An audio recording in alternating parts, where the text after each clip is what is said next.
Tout de suite, les infos à retenir avec vous, Bérénice. Quel est le programme des infos de la semaine?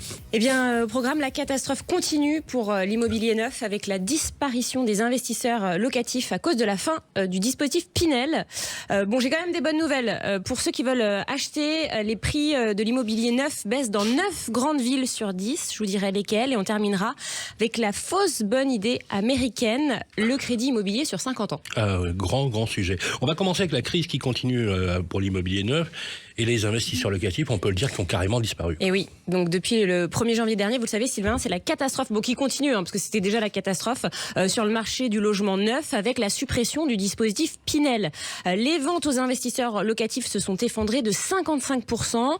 Résultat, un programme de construction sur 5 est carrément retiré du marché. Pourquoi? Faute d'acheteurs.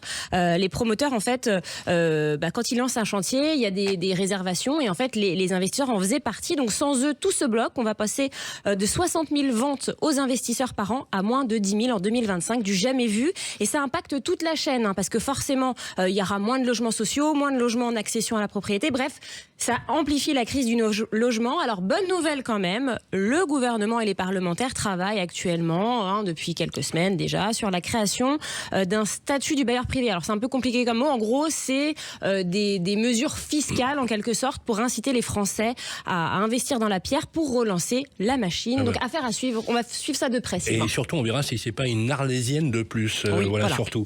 Bonne nouvelle pour les acheteurs, les prix du neuf. Alors ça, c'est une bonne nouvelle. Oui. Baissent. Alors oui, c'est sorti. Il y a un baromètre Empruntis, trouver un logement neuf.com.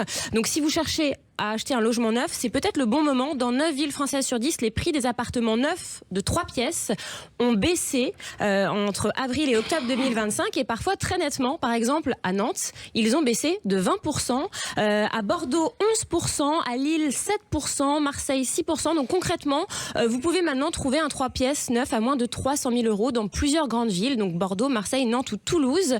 Et à Nantes, c'est là où ça a le plus baissé. L'économie peut atteindre 83 000 euros sur la durée du crédit. Il n'y a qu'une ville qui résiste.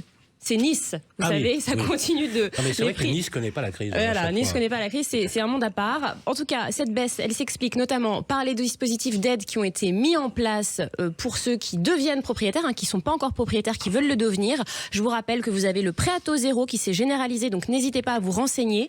Le bail réel solidaire aussi, renseignez-vous sur ça, ça peut être très intéressant, ou la TVA réduite. Et bien sûr. Alors, une autre bonne nouvelle, le DPE, diagnostic de performance énergétique. Oui, rapidement, 400 000 logements ne sont plus considérés comme des passoires énergétiques en 2025, principalement grâce à la réforme du calcul du DPE, du diagnostic de performance énergétique. Et à partir du 1er janvier 2026, il y en aura encore 700 000 qui devraient sortir de cette catégorie. Alors justement, les États-Unis réfléchissent à un truc incroyable, qui pourrait être une bonne idée, c'est vrai, sur le papier. Oui. On verra si c'en est une. Ils réfléchissent au crédit immobilier sur 50 ans. Oui, alors vous l'avez dit, sur le papier, ça paraît être une excellente idée. Pourquoi? Parce qu'on se dit, si on emprunte sur plus longtemps, forcément, les mensualités vont baisser. Sauf que la plupart des économistes tirent la sonnette d'alarme parce que sur une durée aussi longue, le taux serait plus élevé qu'un prêt classique sur 30 ans.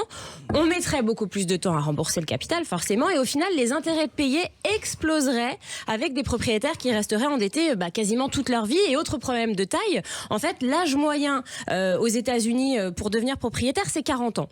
Et avec un prêt sur 50 ans, donc on va jusqu'à 90 ans. Voilà. En revanche, l'espérance moyenne de vie est de 79 ans. Donc ça pose un peu problème. Ça veut dire que ça se transmettrait, le crédit se transmettrait aux enfants. Donc voilà, les experts sont très critiques.